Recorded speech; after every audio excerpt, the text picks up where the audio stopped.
So, ito po yung office hub namin at si mag-hi ka. Hi. Hi. Let's say hi. Hi. And may upline. Yan, nag-ano siya, tawag dito, dumbbell pang tawag yan. So, ito po yung aming office dito sa Rizal Province. So ito po, as of now, nagawa namin ng seryoso yung business namin. So ito po yung the moment of truth. Ito po yung aking PC. Then sila po, mga black screen pa sila. Mga patay pa mga PC nila. O yan. Yan ang katotohanan. Yan. So, yan. So, ano ba yung purpose nito? Kung bakit ako gumawa ng video? Ito na yung patotoo. Kung gusto mong marating ang gusto mo ng mabilisan, ako na nagsasabi sa inyo, gawin nyo yung part nyo ng mabilis. Huwag na kayo mag-aksaya ng oras, huwag na kayo magtulog-tulugan, dahil hindi nyo alam kung hanggang saan pa yung oras na i-google mo dyan sa paglalaro ng ML, scatter, mga chess, mga ganyan, or something application sa cellphone. Ako po mismo, wala akong mga ganyan. Tinatanggal ko yan, dinidisable ko lahat ng mga walang kwentang mga apps na nakakasira ng ating business. So as of now, mabilis, kumbaga sa akin, mabilis talaga ang pera kung mabilis ka ring makinig, marunong kang makinig sa mga tao na may resulta rin. Pero dapat lang patunayan mo sa puso at isip mo yung ginagawa mo. Hindi pwede na lagi ka na lang tuturuan. Darating na yung time na ikaw din yung magbi-build ng negosyo mo. Dahil kasi kami dito, tulungan kami dito. Walang madadamot na klase ano. Meron diyan madamot pero hindi ang magtatagumpay, uuwi yan. Maniwala kayo at sa hindi. Ang mga madadamot, madali yan umalis, madali yan mag-quit. Kung hindi man mag-quit yan, kung ano nun gagawin niya sa loob ng office. Kasi ang purpose ng office is mag-train ng mga newbie, lalo na sa mga nasa loob ng office na ito. Example, ng office na to sa Rizal Province. So kaya ako naririto dahil ginagawa ko yung part ko para sa kinabukasan natin. Hindi tayo para pumunta rito para lang mag-aksaya ng oras. Tayo ay nagbibuild ng grupo, nagbibuild tayo ng business natin para sa kinabukasan din natin at para sa mga tao na nag-aantay sa atin para masabi natin na talagang hindi scam ang ating pinasok na negosyo. Ako na nagpapatunay na hindi biro magnegosyo ng ganito, lalo na sakripisyo mo. Ako nga mismo, 2 oras lang ang tulog ko, pero ginising ko. Bakit? Kasi gusto kong magkaroon ng maayos na pamumuhay sa ano na ito. At isa pa, number 1, kung meron kang DPSY, ilabas mo na kung ano yung DPSY mo. Hindi lang pamilya, hindi lang sarili. Ang pinaka-priority ko, yung mga tao na wala nang babalikan sa kanilang pinanggalingan. Bakit? Wala na silang tinanggan na nila yung tulay papunta sa kanilang panggagalingan. Ibig sabihin, malakas ang loob nila na makarating sa gusto nilang marating. Example, mga OFW, especially sa mga OFW na nasa abroad, ginawa nila yung part nila para makapag-abroad sila. Ginawa yung part nila para makatulong sa pamilya nila. Pero hindi nila naiisip sa pang-araw-araw nilang trabaho, pang-araw-araw nilang routine. Ay nakaka-boring din kung minsan. Pero minsan, ang worst case pa niyan, yung mga May mga OFW ang natitira lang sa kanila dahil sa pagpapadala ng pera sa pamilya nila is resibo. Di ba ang sakit sa pakiramdam ng gano'n? Yung pera na pinaghirapan mo, naging resibo na lang. Isipin nyo, yung mga taong umaasa sa atin na pamilya natin, bakit hindi tayo gumawa ng ibang trabaho o ibang extra effort para lang mag-build yung negosyo natin. Wag na tayo magbulag-bulagan sa trabaho natin sa abroad or dito man sa Pilipinas. Wag na tayo magbulag-bulagan. Ako na nagsasabi sa inyo. Kayo lang ang nagpapasakit ng ulo nyo dahil diyan sa trabaho niyan. Hindi masama magtrabaho. Sinasabi ko sa iyo, hindi masama magtrabaho. Pero ito na lang masasabi ko sa iyo. Kung habang buhay ka magtatrabaho hanggang sa pagtanda mo, pagsisihan mo yan dahil kasi ikaw yung may kasalanan. Wala akong sisisihin dyan kung hindi ikaw.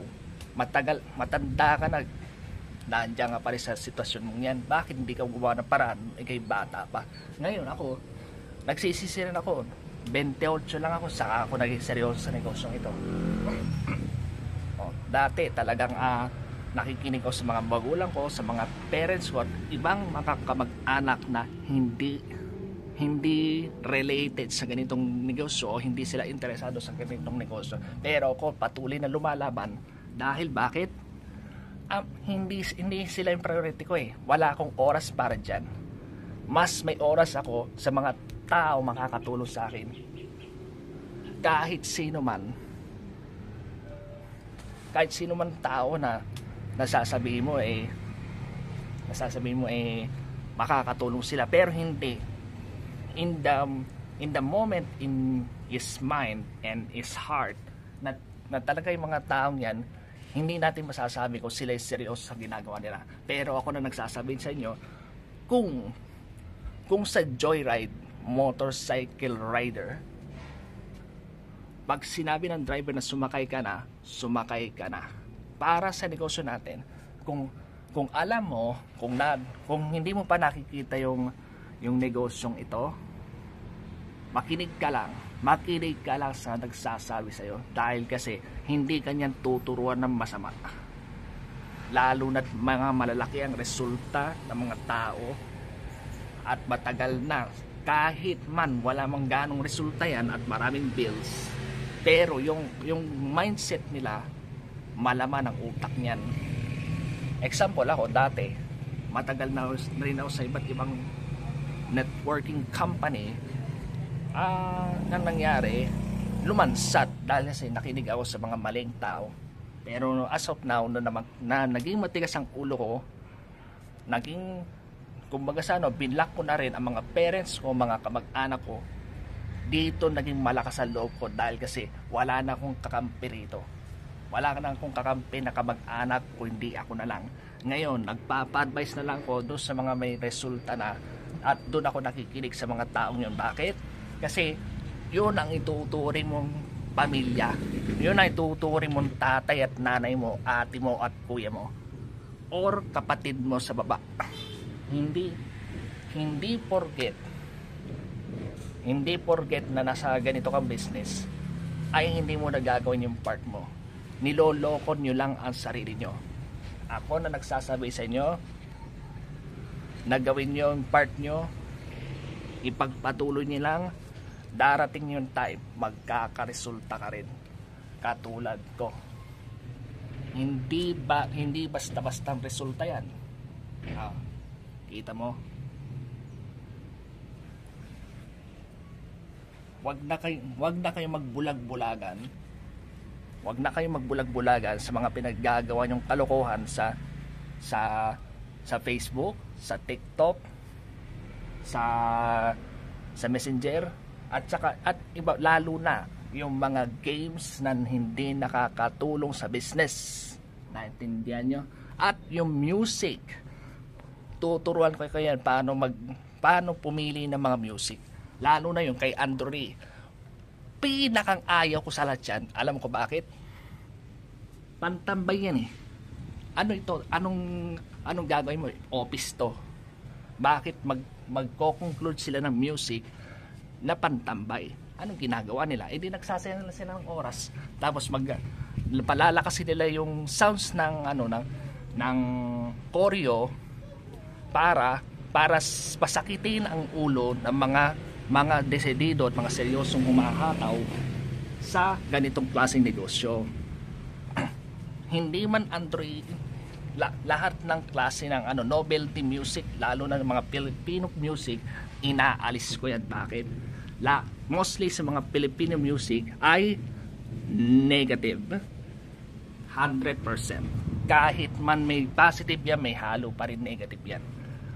Kaya mga pinapakinggan kong music, mga American, mga famous na music nung 1980s. Kasi bakit? Yan yung transformation. Yan yung transformation ng pagbabago ng na biglang pag-usbong ng world market. Kaya mga mga generation na yan, talagang diyan nagbibuild talaga ng mabilis. Yung mga panahon na yan. Kaya yung mga music ng 1980s sobrang patok pa rin hanggang ngayon. Bakit? Dahil kinirate yan para ma-inspire kayo sa mabilis na resulta ng pagbabago mo. Ako nang nagsasabi sa inyo, hindi ako perfect na tao, pero be a perfectionist. Bakit? Dahil negosyo mo to, dapat halos lahat ng ginagawa mo sa negosyo, alam mo. Hindi ka pumasok sa negosyo nito para magtanga-tangahan. Sinasabi ko sa inyo, kung magde-negosyo ka rin lang, patunayan mo na talagang kaya mo. Kahit nahihiya ka dyan, kahit hindi ka 100% na humahataw, pero yung puso't isip mo na kaya mo talaga, patunayan mo. Kung ako man ay kung lahat ng nakalagay na goals sa aking personal computer ay nakalagay dyan, lahat dyan magkakatotoo. Bakit? Kasi sobrang seryoso kong tao. Sobrang seryoso kong tao. Hindi ako magkakamali sa puso't isip dahil alam ng Diyos na hindi man ako binigyan ng ganitong puso't isip kung hindi dahil sa negosyong to. Bakit? Kasi talaga nung bata pa ako, kinder pa ako, hindi ako nakakapagsalita sa stage. Pero sa pamamagitan ng UDT, dito lang lumabas ang kapal na mukha ko. Pero kung makapal ang mukha mo, sinisigurado ko sa iyo, makapal din ang bulsa mo. Pero hindi ako titigil. I will never stop. Dahil bakit? Sa totoong buhay, ang nananalo yung porsigido. Kahit medyo mabagal yan, pero pag porsigido yan at puso't isip niyan, mananalo at mananalo yan. Ang natatalo yung mga siraulo na naghahataw-hatawan at haharap sa PC o sa cellphone na walang kwentang pinagsasabi at kung ano lang pinaggagawa para or sa social sa labas, kung ano lang sinasabi para magpatawa lang ng tao. Kalokohan yan. Ako na nagsasabi, kaya ako tahimik na tao. Inaaral ko ang mga psychological norties ng mga tao. Ako na nagsasabi. Hindi ako basta-basta tao. Kung sila gumagawa ng ganyan, kung sila gumagawa ng kalokohan, sila na lang yun. Pero ako hindi. Mabilis sa resulta ko rito. Napakabilis. Maka within 3 months. Marami na akong sikat na ako sa team na to. Sikat na ako sa kumpanya. At patutunayan ko, ako yung pinakamabilis na global ambassador balang araw. Makita nyo, magiging sikat ako sa kumpanyang ito. Abangan nyo sa mga susunod na araw, susunod na linggo, susunod na buwan at susunod na taon. Hindi ako titigil hanggang hindi ko nakukuha ito. At walang pipigil sa akin kung sino ka man. Walang tao na pipigil sa akin. Kung pipigil ka, umalis ka sa harapan ko on the spot. Wala kang kwenta para sa akin para sabihin mo na hindi ka seryoso, ha. Umalis ka sa harapan ko. Doon ka, umuwi ka sa inyo. Kung wala kang gagawin, umuwi ka na lang. Anong ginagawa mo rito? Nakikipaglokohan lang tayo? Hindi. Ako nang nagsasabi sa inyo, kung gusto niyo ng negosyo, sige, pagpatuloy nyo.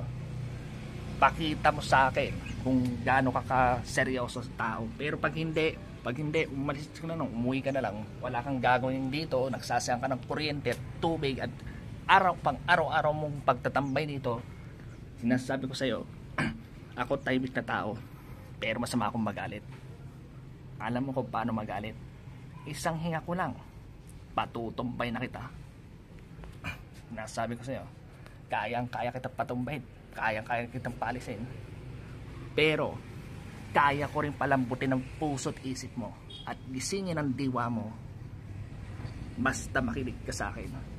Hindi pwede na forever ka na lang gutom, forever ka na lang walang gagawin sa mundong to. Ano silbi ng gawa ng Diyos kung walang kwenta yung sinasabi ng mga tao dito? Oh. Gawin mo yung part mo, ayusin mo lahat, bilisan mo.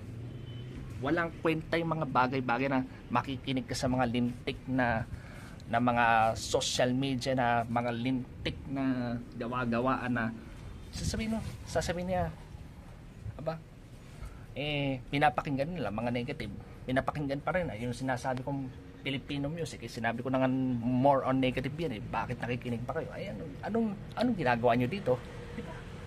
Kung gusto mo mabilis na resulta, makinig ka, diba? So as of now, I'm back to my office. I'm here in Rizal Province, and I am your leader and become a part of your journey. Hindi ako master, pero magiging master ako. Lahat ng dapat na makukuha ko yan. Basta sumama ka sa akin, maki-joyride ka lang. Parang rider ng joyride, di ba? Ang sarap, grabe. Masarap maging Gold Executive Prime. Prime pa yan. Wala, hindi Gold Executive, diba? Gold Executive, kalokohan lang yan. Hangin lang yan eh. Pero pag sinabing Gold Executive Prime, hindi yan hangin. Pinaghirapan talaga ng tao yan. Tinrabaho na maigi. Pinagpuyatan yan. Sinasabi ko sa inyo, walang aatras nang hindi ka kasama.